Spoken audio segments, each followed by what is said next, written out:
ya me encuentro aquí acompañada del psicólogo, terapeuta y docente Julio César Guamán Castillo.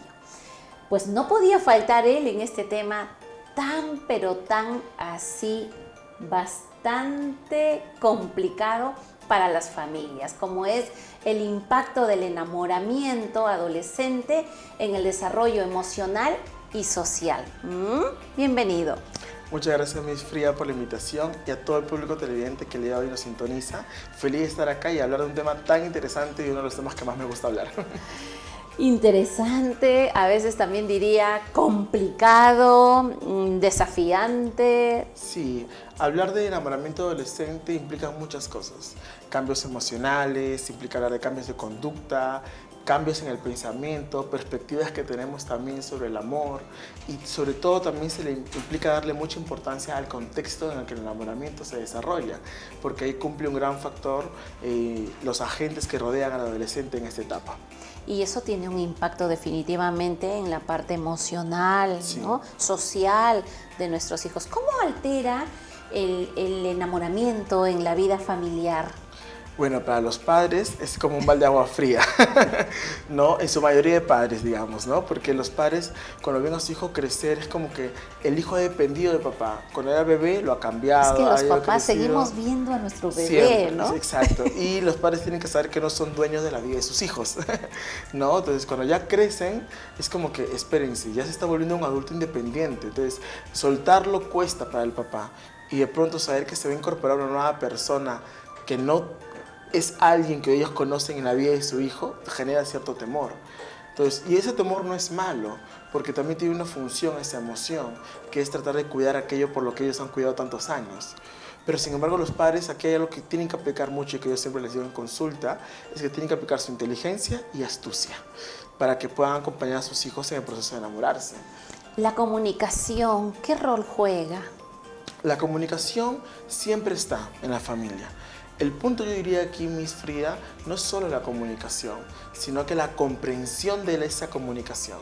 Porque nosotros podemos ver familias que se comunican con sus hijos cuando se enamoran de forma pasiva, de forma agresiva, y otros que sí se involucran en el proceso. Pero si a pesar de que haya cualquier estilo de comunicación, no hay una comprensión de lo que pasa, no va a haber entendimiento con el hijo. Y no se va a sentir, sobre todo, validado. A ver, esto es bien controversial. ¿A qué edad se enamoran nuestros hijos?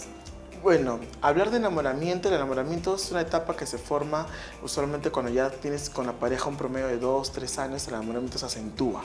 Al inicio todo lo que tienes es una ilusión y como dice, entra todo por los ojos en primera instancia, ¿no? De forma subjetiva porque son tus gustos. Entonces algo hubo que a ti te llamó la atención de esa persona y esa atracción puede darse inclusive de que son niños, ¿no? Mamá, escuchan a los niños decir, ay mamá, mi compañerito, ¿no? Pero es algo muy inocente. Cuando llegan a la etapa de la pubertad y experimentan estos cambios fisiológicos propios de la pubertad, es donde se despierta ese interés por el sexo opuesto o, en este caso, la orientación sexual que cada persona tenga también. Entonces, se empiezan a dar estos primeros pasos, ¿no? Para poder acercarnos a la persona que nos agrada. Y se despierta una serie de maripositas que muchos le llaman, pero realmente es nuestro cerebro liberando sustancias, hormonas que generan, ¿no? Esa emoción cuando vemos a la persona que tanto nos agrada. A veces a las mamás, ¿no? Nos cuesta un poco entender que nuestros hijos se enamoran, sienten cierta ilusión y empezamos a decirle, ay, pero te gusta esa niña, pero esa niña es chiquita, esa niña es así, es asá, y como que tendemos mucho a cuestionarlo y el niño como que se cohíbe o se ofende, ¿no? Porque él está enamorado de esa niña, ¿no? Sí, lo que pasa es que los padres tienen que aprender a respetar las elecciones de sus hijos. ¿No? Entender que la vida que los hijos están creciendo les pertenece a ellos, no es a los papás, no son ellos quienes van a tomar las decisiones. Ahora, ¿qué es lo más inteligente que puede hacer una mamá cuando pasa esto? La mamá puede primero, como yo siempre les digo en sesiones, primero respire, porque por dentro debe estar mi bebé, ¿no? Respire, escuche antes de hablar, porque hay que validar lo que siente.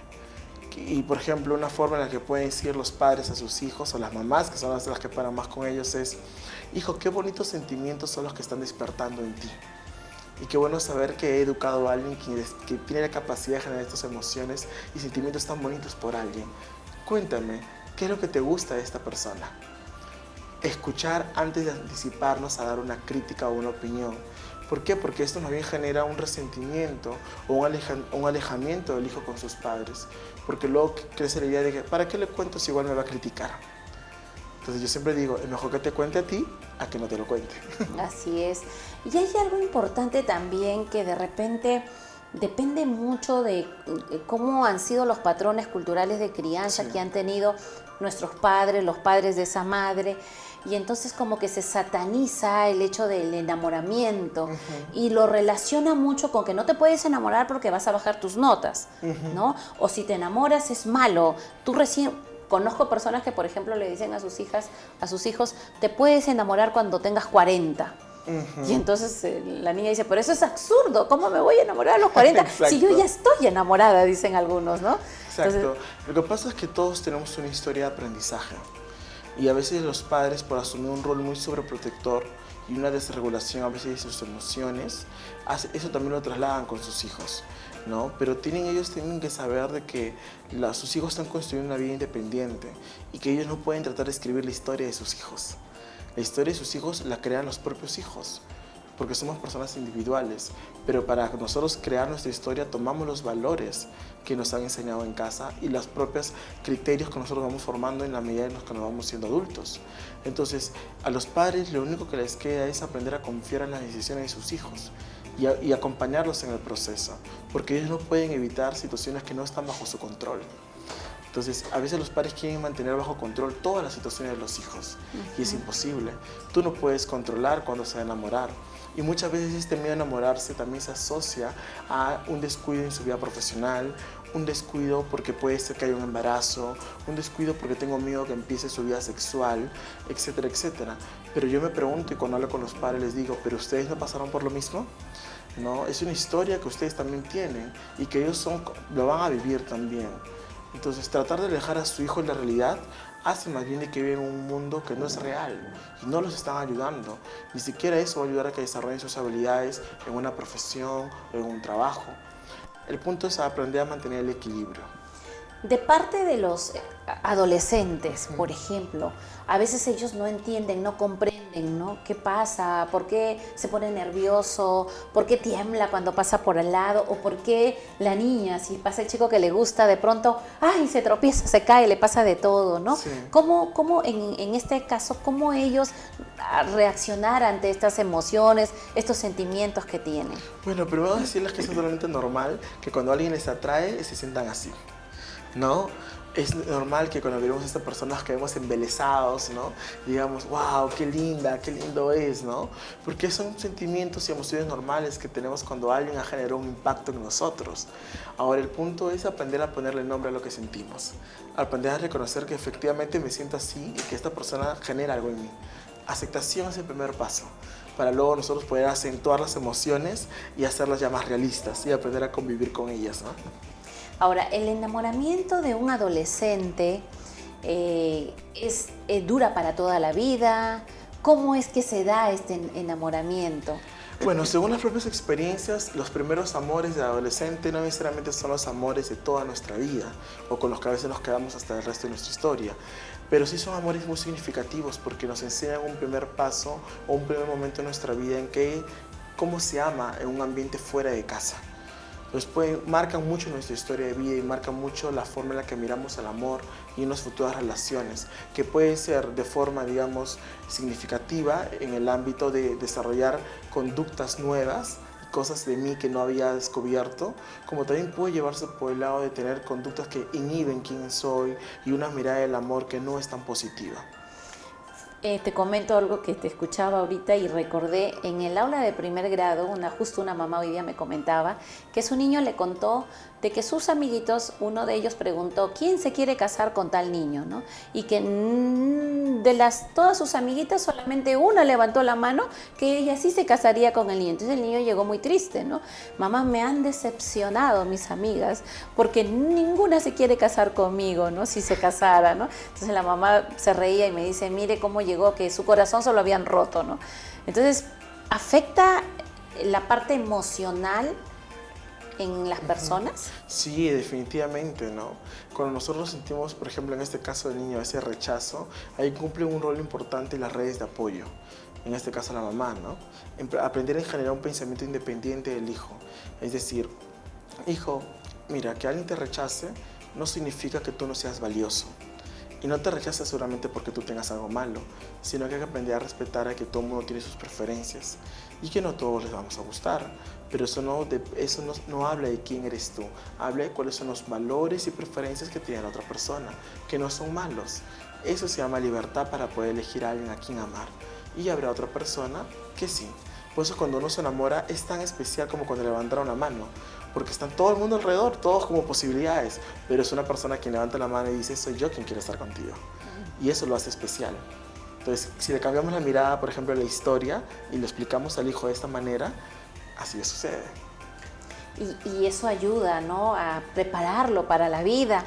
Porque a veces a los padres les cuesta tanto, ¿no? Dice, es mi hijita, es mi adoración, es mi princesa y nadie puede querer más a mi niña que yo.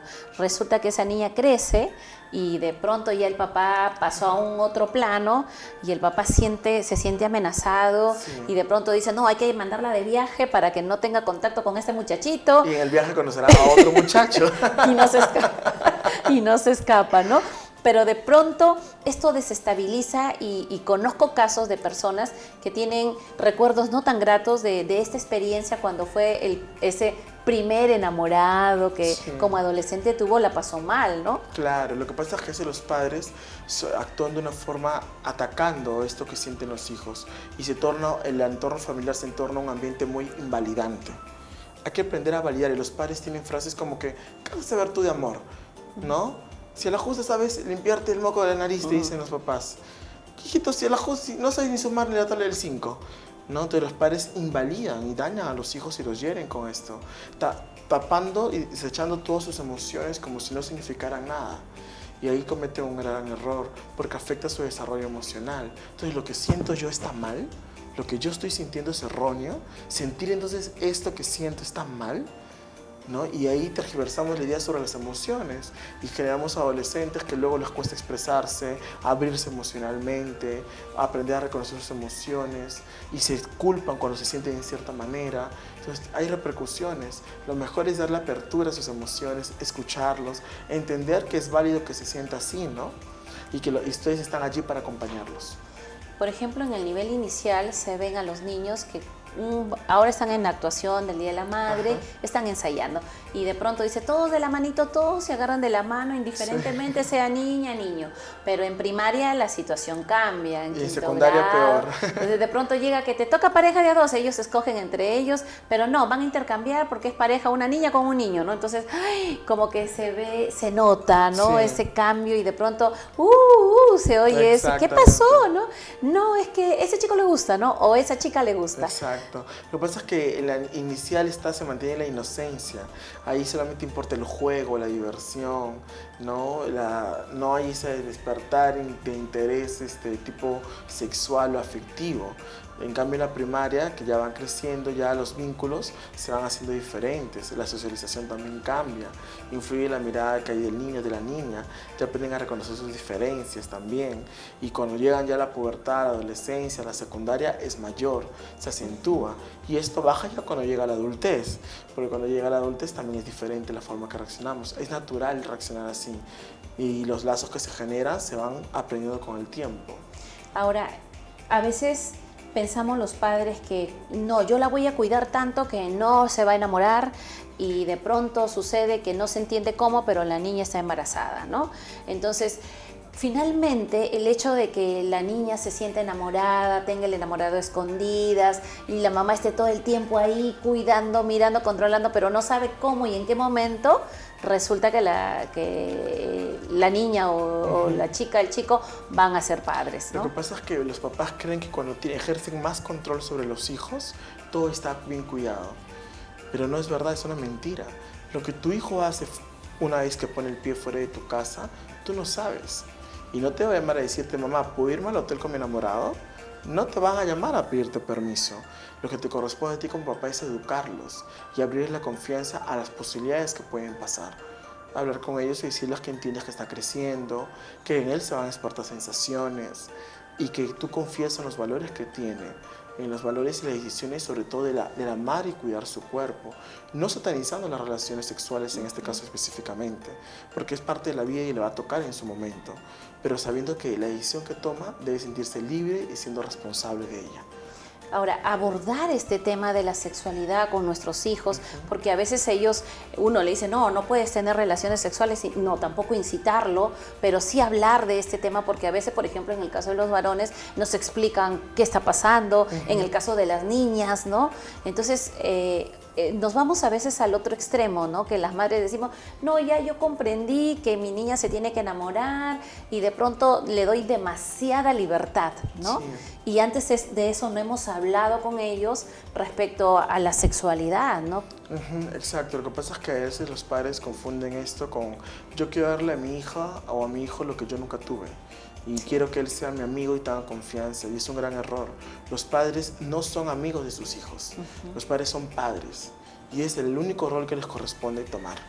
Los amigos, yo a mi amigo le digo, causa amigo, hablo hasta otras cosas de otra forma, con mis padres no, porque son mis padres.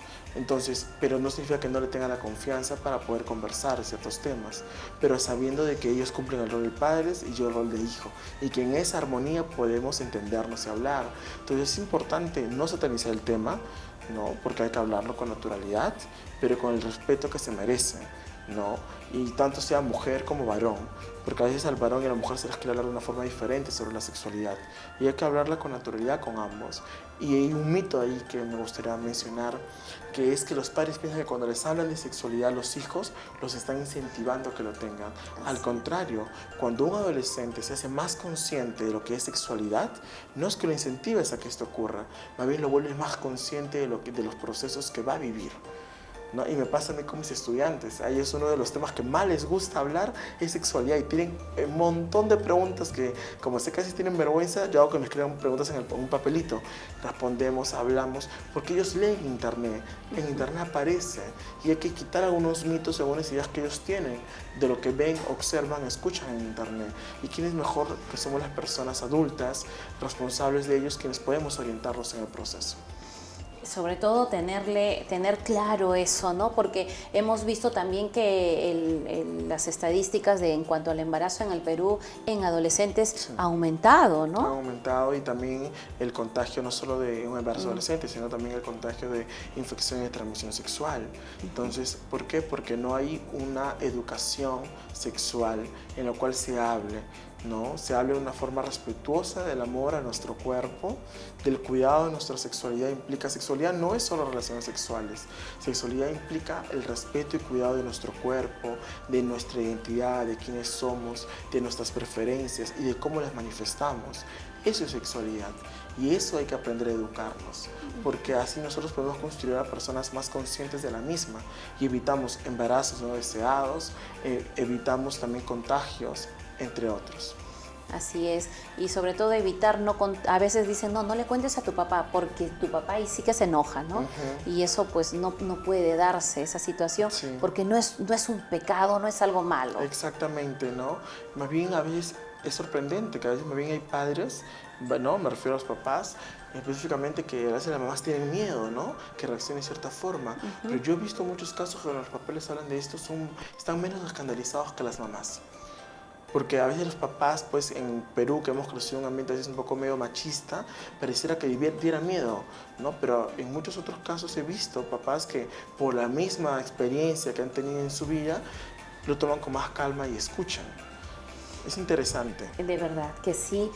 El psicólogo Julio César, de verdad, gracias, porque este es un tema que ayuda mucho a las familias, y segundos para que se pueda despedir. Bueno, agradecer a Miss Frida una vez más por la invitación, e invitar a todo el público a seguirme a través de Instagram y TikTok en Psicología con Julio, y atentos a las redes, que este martes 30 de abril, que es el Día del Psicólogo, estaré anunciando cuando se estrene el primer episodio en mi canal de YouTube de Psicología con Julio, el podcast. Así es que ya lo sabemos, a seguirlo, porque de verdad siempre es necesario esa ayuda, esa orientación que nos puede dar nuestros amigos psicólogos. Nos vamos a una pausa comercial y volvemos.